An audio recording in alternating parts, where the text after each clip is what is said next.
ஆனால் எங்களுடைய அமைச்சர் சந்திரசேகர் இதில் இருந்தவர்களும் ஓடிட்டார்.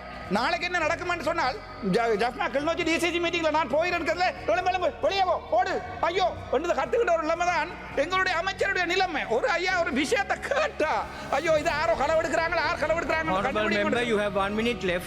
யார் கண்டுபிடிக்கிறாங்கன்னு கேட்டா வெளியே போனாயே நீ இதுல இருக்கலான்னு கேவலமாக பண்டு கேவலமாக. நான் இது எங்க போய் இதே நாங்க சொல்லி இருந்தா ராஜகாரிய பாதாகிரி நாங்கள் இதே விஷயத்தை செய்திருந்தால் போலீஸ்காரர் முறைஞ்சு பார்த்தால் முன்னோடி என்பதாரு. ஆனால் அமைச்சர் வந்து வெளியே போடான்னு பேசினால் ஒன்றுமே இல்லை.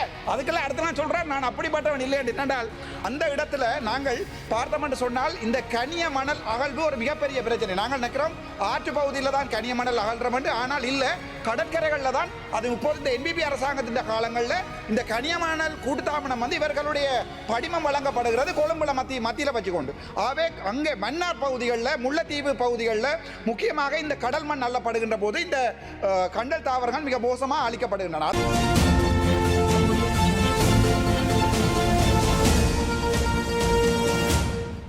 Honorable Dr. Ramanathan Aluchanan, you have 3 minutes to speak on the private member's motion. Bismillahirrahmanirrahim.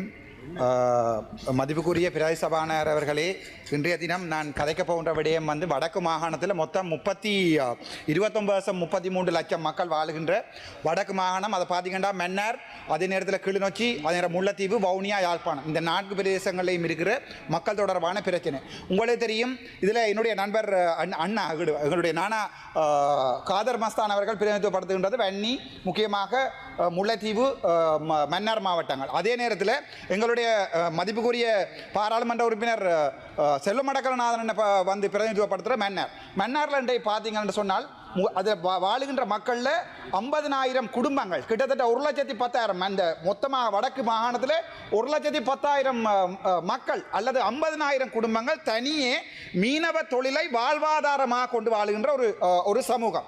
அந்த இடத்துல நாங்கள் பார்த்தோம் என்று சொன்னால் இந்த கனிய மணல் அகழ்வு ஒரு மிகப்பெரிய பிரச்சனை. நாங்கள் நினைக்கிறோம் ஆற்று பகுதியில் தான் கனிய மணல் அகழ்றோம் என்று, ஆனால் இல்லை கடற்கரைகளில் தான். அது இப்போது இந்த என்பிபி அரசாங்கத்தின் காலங்களில் இந்த கனிய மணல் கூட்டுத்தாபனம் வந்து இவர்களுடைய படிமம் வழங்கப்படுகிறது கொழும்புல மத்தியில் வச்சுக்கொண்டு. ஆகவே அங்கே மன்னார் பகுதிகளில் முல்லைத்தீவு பகுதிகளில் முக்கியமாக இந்த கடல் மண் அள்ளப்படுகின்ற போது இந்த கண்டல் தாவரங்கள் மிக மோசமாக அழிக்கப்படுகின்றன. அதை விட எங்களுடைய செல்வனண்டே கதைக்க வேண்டிய விடையும் அவருடைய டைம் இல்லாதபடி எனக்கு அவர் சொன்னதை நான் சொல்கிறேன். மன்னாரில் இன்றைய தினம் விவசாய திணைக்களத்தினுடைய திணைக்களத்தை மன்னாரில் இருந்து வவுனியாக்கு இடம் மாட்டி இருக்கிறார்கள். நீர்ப்பாசன திணைக்களத்தில் இந்த நீர்ப்பாசன திணைக்களம் என்றது மன்னாரில் தான் அதிகூடிய விவசாயம் செய்கின்ற இடம். ஆகவே நீர்ப்பாசன திணைக்களம் அங்கிருந்து மாற்றப்பட்டது மன்னார் மக்களுடைய ஒரு மிகப்பெரிய ஒரு அடிப்படை மீறலாக தான் நான் பார்க்கிறோம். அதோட பார்த்தீங்கன்னு சொன்னால் இப்போது மன்னார் மண்ணில் காற்றாலைகள் எத்தனை ஆயிரம் காற்றாலைகள் கொண்டு வந்து திரும்ப நடப்படுகின்றன. அதை கதைக்க வேண்டிய அந்த சமூகத்தில் இருக்கிற பிரதிநிதித்துவப்படுத்துகிற உறுப்பினர்களுக்கு கருத்துக்கள் வழங்கப்படுது. இன்றைக்கு பார்த்தீங்கன்னு சொன்னால் பரிசர அமைதி இருக்கிறார், ஆனால் எங்களுடைய அமைச்சர் சந்திரசேகர் இதில் இருந்தவர்களும் ஓடிட்டார். நாளைக்கு என்ன நடக்கும்னு சொன்னால் ஜப்னா கிளிநொச்சி டிசிசி மீட்டிங்கில் நான் போயிருக்கிறதுல வெளியே ஓடு ஐயோ என்று கத்துக்கிட்ட ஒரு நிலைமை தான் எங்களுடைய அமைச்சருடைய நிலைமை. ஒரு ஐயா ஒரு விஷயத்தை கேட்டா ஐயோ இது யாரோ களவெடுக்கிறாங்க யார் களவெடுக்கிறாங்க யார் கண்டுபிடிக்கிறாங்கன்னு கேட்டா வெளியே போனாயே நீ இதுல இருக்கலான்னு கேவலமாக பண்டு கேவலமாக. நான் இது எங்க போய் இதே நாங்க சொல்லி இருந்தா ராஜகாரிய பாதாகிரி நாங்கள் இதே விஷயத்தை செய்திருந்தால் போலீஸ்காரர் முறைஞ்சு பார்த்தால் முன்னோடி என்பதாரு. ஆனால் அமைச்சர் வந்து வெளியே போடான்னு பேசினால் ஒன்றுமே இல்லை. அதுக்கெல்லாம் அடுத்த நான் சொல்றேன் நான் அப்படிப்பட்டவன் இல்லை என்றால் வடக்கு கிழக்குல ஐயா மீன்பிடி சமூகம் கிட்டத்தட்ட 1,00,000 கிழக்குமானது பார்த்தீங்கன்னு சொன்னால் அதில் முஸ்லீம் சமூகமும் தமிழ் சமூகமும்.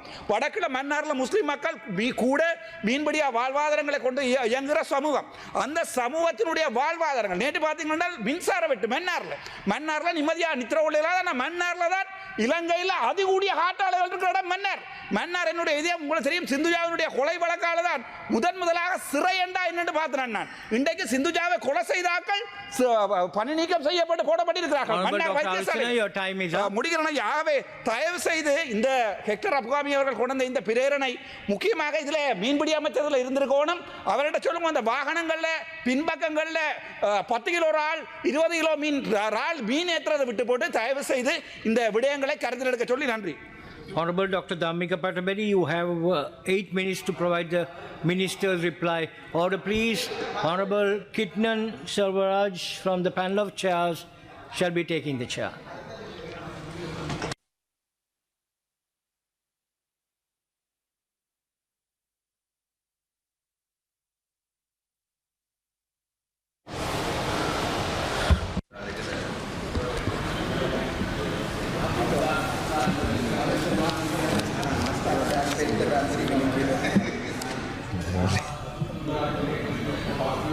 ගරු එමත්තුමා. ගරු සභාපතිතුමනි කඩොලාන පරිසර පද්ධතිය ආරක්ෂා කර ගැනීමට වැඩසටහනක් සකස් කිරීම සම්බන්ධයෙන් ගරු හෙක්ටර් අප්පුහාමි මන්ත්‍රීතුමා ඉදිරිපත් කරපු යෝජනාවට පිළිතුරු කතාව කිරීම සඳහා අවස්ථාව සලසා දීම සම්බන්ධයෙන් අපි ස්තුතිවන්ත වෙනවා. හෙක්ටර් අප්පුහාමි මහත්මයා ගරු මන්ත්‍රීතුමා ඉදිරිපත් කරපු මේ යෝජනාව අපි මේ රජය පත් වුණාට පස්සේ ඉඳලා අපි මේක ක්‍රියාත්මක කරන දැනටමත් අපි කඩොලාන පරිසර පද්ධතිය ආරක්ෂා කිරීම වෙනුවෙන් විශේෂ වැඩපිළිවෙළ ගණනාත්ම ක්‍රියාත්මක කරමින් ඉන්න මොහොතක තමයි මෙතුමා මේ යෝජනාව ඉදිරිපත් කරන්නේ. නමුත් අපි ඒ සම්බන්ධයෙන් එතුමාට ස්තුතිවන්ත වෙනවා. අපේ රටේ කඩොලාන පරිසර පද්ධතිය සම්බන්ධයෙන් එහි වැදගත්කම සම්බන්ධයෙන් මීට කලින් කතා කරපු ගරු මන්ත්‍රීවරුන් ඉදිරිපත් කරා. මේ කඩොලාන පරිසර පද්ධතිය විනාශය සම්බන්ධයෙන් සාකච්ඡා කළෝතින් මේ විනාශයන් වැඩිපුරම වෙච්ච කාල පරිච්ඡේදය ගත්තොත් විශේෂයෙන්ම 1977 ඉඳලා 1989 දක්වා කාල පරිච්ඡේදය අපේ රටේ වැඩිපුරම කඩොලාන පරිසර පද්ධතිය විනාශ වෙච්ච කාලවකවානුවක් හැටියට සැලකිට ලක් වෙනවා. විශේෂයෙන්ම විවෘතාර්ථිකය ක්‍රියාත්මක කිරීමෙන් පස්සේ ඉස්සන් වගාව ඒ වගේම සංචාරක කර්මාන්තය වැනි